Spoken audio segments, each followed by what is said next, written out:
Welcome to the slop farm. Enjoy the video. You begin by confirming power is fully isolated. This prevents backfeed and injury. Once done, verify the cable gauge matches the generator output. Undersized wire overheats. Make the first actionable connection at the generator end.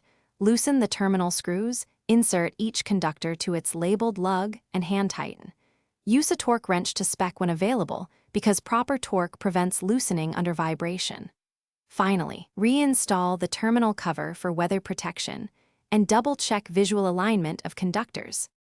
Once the generator end is secured, route the cable toward the transfer switch or load point, because proper routing prevents abrasion and heat damage. Make sure to use clamps or conduit every 3-5 feet and protect any floor or wall penetrations with grommets. This preserves the insulation.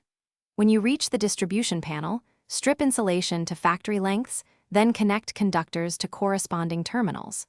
Tighten to spec and leave a service loop. This eases future maintenance and reduces terminal strain. Now perform final verification.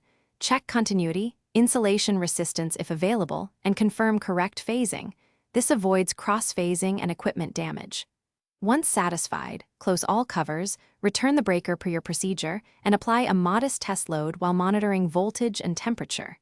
If readings are stable, document torque values and cable route for records.